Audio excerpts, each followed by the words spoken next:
വാർത്തകൾ വിശദമായി. ശബരിമല സ്വർണ്ണമോഷണ കേസിൽ മുൻ അഡ്മിനിസ്ട്രേറ്റീവ് ഓഫീസർ മുരാരി ബാബു കസ്റ്റഡിയിൽ. പെരുന്നയിലെ വീട്ടിൽ നിന്നാണ് പ്രത്യേക അന്വേഷണ സംഘം കസ്റ്റഡിയിലെടുത്തത്. കൂടുതൽ വിവരങ്ങളുമായി ഡി ബിനോയ് ചേരുന്നു. ബിനോയ്, ശബരിമല സ്വർണ്ണമോഷണ കേസിൽ അഡ്മിനിസ്ട്രേറ്റീവ് ഓഫീസർ മുരാരി ബാബു കസ്റ്റഡിയിലായിട്ടുണ്ട്. പ്രത്യേക അന്വേഷണ സംഘം വീട്ടിൽ നിന്നാണ് കസ്റ്റഡിയിലെടുത്തിരിക്കുന്നത്. എന്തൊക്കെയാണ് കൂടുതൽ വിവരങ്ങൾ? 10 മണിയോടുകൂടിയാണ് പെരുന്നയിലെ വീട്ടിൽ നിന്നും മുരാരി ബാബുവിനെ പ്രത്യേക അന്വേഷണ സംഘം കസ്റ്റഡിയിലെടുത്തത്. 1998-98 സ്വർണം പൊതിഞ്ഞ ദ്വാരപാലക ശില്പത്തിന്റെ കവചങ്ങൾ ചെമ്പ് എന്ന് രേഖപ്പെടുത്തിയതിന് കൃത്യമായി റിപ്പോർട്ട് നൽകിയത് മുരാരി ബാബു ആണ് എന്നുള്ളതാണ് ഈ SITയുടെ കണ്ടെത്തൽ. അത് 2019 മുരാരി ബാബുവിന്റെ നിർദ്ദേശപ്രകാരം ചെമ്പ് പാളികൾ എന്ന് രേഖപ്പെടുത്തിയത്.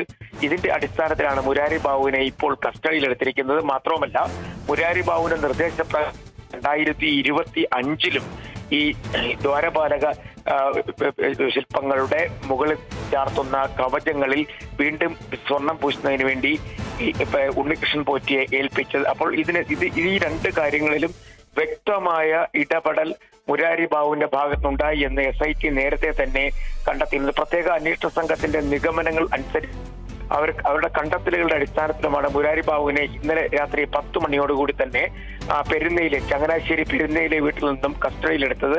ഇയാൾ നേരത്തെ മാനേജറായിരുന്ന സമയത്താണ് 2019 ഇത് ചെമ്പ് പാളികളാണെന്ന് രേഖപ്പെടുത്താനും മഹസ്തറിൽ എഴുതുവാനും മറ്റു ഉദ്യോഗസ്ഥരോട് നിർദ്ദേശിച്ചത്. ഇതിന്റെ അടിസ്ഥാനത്തിലാണ് മുരാരി ബാബുവിനെ ഇപ്പോൾ കസ്റ്റഡിയിലെടുത്തിരിക്കുന്നത്. അറസ്റ്റ് ഉൾപ്പെടെയുള്ള നടപടിക്രമങ്ങളിലേക്ക് നീങ്ങും എന്നാണ് നമുക്ക് മനസ്സിലാക്കാൻ കഴിയുന്നത്. കാരണം ഈ മുരാരി ബാബുവിന്റെ നിർദ്ദേശപ്രകാരം അന്നത്തെ 2019 രേഖപ്പെടുത്തിയതിനൊപ്പം തന്നെ അന്ന് ഉണ്ടായിരുന്ന ദേവസ്വം കമ്മീഷണറായ N വാസുവിനോട് ഈ മുരാരി ബാബു പറഞ്ഞതനുസരിച്ചാണ് N വാസു ചെമ്പുപാളികൾ എന്ന് രേഖപ്പെടുത്തുകയും അന്ന് തന്നെ 2019 തന്നെ ഇത് ദേവസ്വം ബോർഡിന്റെ പരിഗണനയ്ക്ക് സ്വർണം പൂശുന്നതുമായി ബന്ധപ്പെട്ട് ഈ കാര്യങ്ങൾ എത്തുകയും പിന്നീട് അത് ഉണ്ണികൃഷ്ണൻ പോറ്റി ഏൽപ്പിക്കുകയും ഈ ചെമ്പുപാളികൾ ഉണ്ണികൃഷ്ണൻ ഏൽപ്പിക്കുകയും ചെയ്തു. നിലവിൽ ഈ കേസിൽ വളരെ വ്യക്തമായ തെളിവുകൾ മുരാരി ബാബുവിനെതിരെ ഉണ്ട്. കാരണം ഉണ്ണികൃഷ്ണൻ പോറ്റി നൽകിയ മൊഴിയിൽ മുരാരി ബാബുവാണ് ഒന്നാം കക്ഷി എന്നുള്ളത് തന്നെ വ്യക്തമാക്കിയിട്ടുണ്ട്. ഈ കേസിൽ, അതായത് ദ്വാരപാലക ശില്പങ്ങളിൽ സ്വർണം പൊതിഞ്ഞതുമായി ബന്ധപ്പെട്ട കേസിലെ രണ്ടാം കക്ഷിയാണ്, അല്ലെങ്കിൽ രണ്ടാം പ്രതിയാണ് മുരാരി ബാബു. നേരത്തെ തന്നെ മുരാരി ബാബുവിനെ തിരുവിതാംകൂർ ദേവസ്വം ബോർഡ് സർവീസിൽ നിന്നും സസ്പെൻഡ് ചെയ്തിരുന്നു. ഡെപ്യൂട്ടി കമ്മീഷണറായിരുന്നു. ഹരിപ്പാടായിരുന്നു അദ്ദേഹത്തിന്റെ ഓഫീസ്. അവിടെ നിന്ന് അദ്ദേഹത്തെ സസ്പെൻഡ് ചെയ്തിരുന്നു. തൊട്ട് പിന്നെ NSSന്റെ ചുമതലയുണ്ടായിരുന്നു. അവിടെ നിന്ന് അദ്ദേഹം രാജിവെച്ച് ഇറങ്ങുകയും ചെയ്തു. കാരണം ശബരിമലയിൽ നടന്നിരിക്കുന്ന ഏറ്റവും വലിയ സ്വർണ്ണക്കൊള്ളയുമായി ബന്ധപ്പെട്ട് ആദ്യമായി കസ്റ്റഡിയെടുക്കപ്പെടുന്ന ദേവസ്വം ബോർഡ് ഉദ്യോഗസ്ഥനാണ് മുരാരി ബാബു. കഴിഞ്ഞ പ്രാവശ്യം മുരാരി ബാബു ശബരിമല എക്സിക്യൂട്ടീവ് ഓഫീസറായിരുന്നു. ആ എക്സിക്യൂട്ടീവ് ഓഫീസറായിരുന്ന സമയത്താണ് 2025 വീണ്ടും ഉണ്ണികൃഷ്ണൻ പോറ്റിയെ കൊണ്ട് ഈ ദ്വാരപാലക ശില്പങ്ങളിലെ സ്വർണ്ണ പാളികളിൽ വീണ്ടും സ്വർണം പൂശാൻ ഏൽപ്പിക്കുന്നത്. ആ വിഷയം കഴിഞ്ഞ ദിവസം തന്നെ ദേവസ്വം ബോർഡ് പ്രസിഡന്റ് ഉൾപ്പെടെയുള്ളവർ കൈയൊഴിഞ്ഞിരുന്നു. ദേവസ്വം ബോർഡ് പ്രസിഡന്റ് അറിയില്ല എന്ന് പറഞ്ഞിരുന്നു. മാത്രവുമല്ല, ഇടക്കാല ഉത്തരവിൽ, ഹൈക്കോടതിയുടെ ഇടക്കാല ഉത്തരവിൽ 2025 സ്വർണം പൊതിഞ്ഞതുമായി ബന്ധപ്പെട്ട് ദേവസ്വം ബോർഡ് പ്രസിഡന്റിന്റെ പങ്ക് കൂടി ഉൾപ്പെടുത്തിക്കൊണ്ടായിരുന്നു ആ ഇടക്കാല ഉത്തരവ് വന്നിരുന്നത്.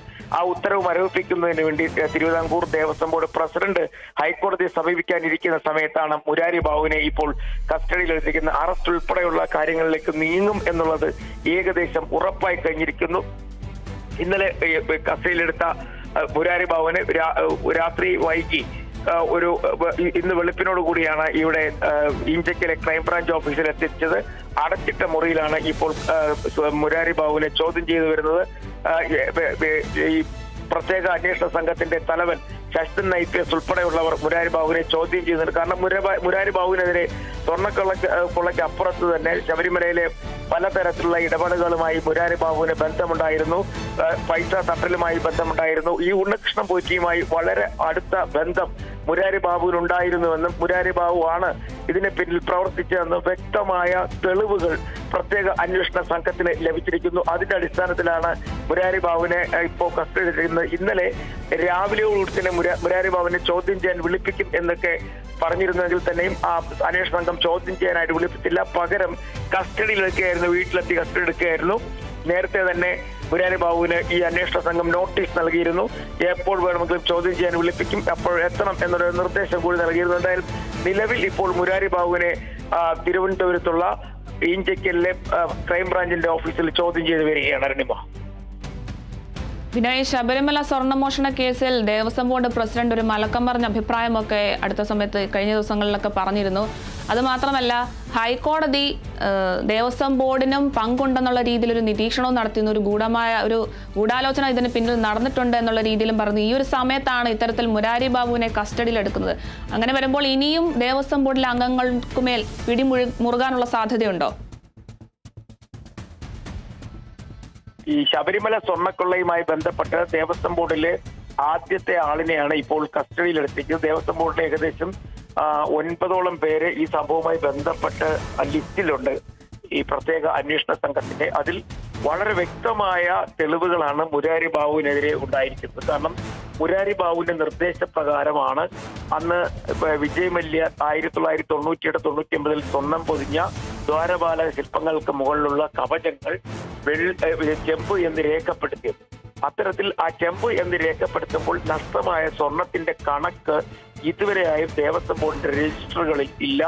അതേസമയം UB ഗ്രൂപ്പ് അല്ലെങ്കിൽ വിജയ് മല്യയുടെ ആളുകൾ നൽകിയ കണക്കനുസരിച്ച് ഈ 2 ദ്വാരപാലക ശില്പങ്ങളിലും ഏകദേശം 2 കിലോയ്ക്ക് അടുത്ത് സ്വർണം പതിപ്പിച്ചിരുന്നു എന്ന് പറയുന്നുണ്ട്. അതിന്റെ അടിസ്ഥാനത്തിൽ നടത്തിയ അന്വേഷണത്തിൽ ആ ദ്വാരപാലക ശില്പങ്ങളിൽ സ്വർണം പതിപ്പിച്ചിരുന്നു. പിന്നെ എങ്ങനെയാണ് ഈ 2019 ഇത് ചെമ്പ് പാളികളായി മാറിയത്?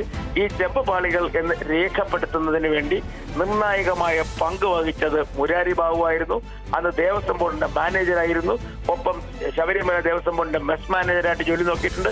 ശബരിമലയിലെ പ്രധാനപ്പെട്ട ഈ ജോലികളിലൊക്കെ തന്നെ മുരാരി ബാബു ഇരുന്നു. അന്നൊക്കെ തന്നെ വലിയ തരത്തിലുള്ള സാമ്പത്തിക ക്രമക്കേടുകൾ നടത്തിയതിന്റെ പേരിൽ ദേവസ്വം ബോർഡ് വിജിലൻസിന്റെ അന്വേഷണം നടത്തിയിരുന്നെങ്കിൽ തന്നെയും പിന്നീട് നടപടികൾ ഒന്നും തന്നെ ഉണ്ടായിട്ടില്ല. ഈ മുരാരി ബാബു അവിടെ നിന്നെല്ലാം രക്ഷപ്പെടുകയായിരുന്നു. പക്ഷേ അവസാനം ഉണ്ണികൃഷ്ണൻ പോറ്റിയുടെ വ്യക്തമായ സൂചനകൾ അത് ഈ പ്രത്യേക അന്വേഷണ സംഘം മുഖവിലേക്ക് എടുത്തിരിക്കുന്നു. അങ്ങനെ ദേവസ്വം ബോർഡിലെ ആദ്യ ഉദ്യോഗസ്ഥനെ ഈ സ്വർണ്ണക്കൊള്ളയുമായി ബന്ധപ്പെട്ട് അന്വേഷണം നടത്തുന്ന സംഘം കസ്റ്റഡിയിൽ എടുത്തിരിക്കുന്നു എന്നുള്ള വാർത്തയാണ് ഇപ്പോൾ നമുക്ക് പറയാൻ കഴിയുക. എന്തായാലും അറസ്റ്റിലേക്ക് പോകും, അറസ്റ്റ് രേഖപ്പെടുത്തും. കാരണം വിശ്വാസവഞ്ചന, മോഷണം, അതിലുപരി ഗൂഢാലോചന, ഇത്രയും കാര്യങ്ങളിൽ പങ്കാളിയായിരിക്കുന്ന ഒരാൾ കൂടിയാണ് ഈ മുരാരി ബാബു. മുരാരി ബാബുവിന് ഉണ്ണികൃഷ്ണൻ പോറ്റിയുടെ സുഹൃത്തുക്കളുമായുള്ള ബന്ധം എന്തെങ്കിലും ഉണ്ടോ എന്നുള്ള കാര്യത്തെ കുറിച്ച് ഒരു സൂചന വേണ്ടി വരും. അങ്ങനെയാണെന്നുണ്ടെങ്കിൽ ഈ കഴിഞ്ഞ ദിവസം ചോദിച്ചത് അനന്ത സുബ്രഹ്മണ്യമാണ് ശബരിമലയിൽ നിന്നും 2019 സ്വർണ്ണപ്പാളികൾ ഒരു വിധത്തിലുള്ള സുരക്ഷാ ക്രമീകരണങ്ങളും ഇല്ലാതെ വെറും ഒരു ട്രാക്ടറിൽ കയറ്റി ബംഗളൂരുവിലേക്ക് കൊണ്ടുപോകുന്നതിന് വേണ്ടിയുള്ള ഉള്ള ക്രമീകരണങ്ങൾ ഏർപ്പെടുത്തിക്കുന്നതിന്റെ പിന്നിൽ ഈ മുരാരി ബാബു ഉണ്ട് എന്നുള്ള സൂചനകളും ലഭിച്ചിരുന്നു. അങ്ങനെ നോക്കുമ്പോൾ മുരാരി ബാബു ഈ കേസിലെ നിർണായക കക്ഷിയാണ്. അതുകൊണ്ട് തന്നെ മുരാരി ബാബുവിന്റെ കാര്യത്തിൽ അറസ്റ്റ് ഉണ്ടാകുമെന്നത് ഏകദേശം ഉറപ്പായി കഴിഞ്ഞിരിക്കുന്നു. ശരി, വ്യക്തമാണ് ബിനോയ്. ശബരിമല സ്വർണ്ണമോഷണ കേസിൽ മുൻ അഡ്മിനിസ്ട്രേറ്റീവ് ഓഫീസർ മുരാരി ബാബു കസ്റ്റഡിയിലാണ്. പെരുന്നയിലെ വീട്ടിൽ നിന്നാണ് പ്രത്യേക അന്വേഷണ സംഘം കസ്റ്റഡിയിലെടുത്തത്. കൂടുതൽ വിവരങ്ങൾ നൽകിയത് ഡി ബിനോയ് ആണ്.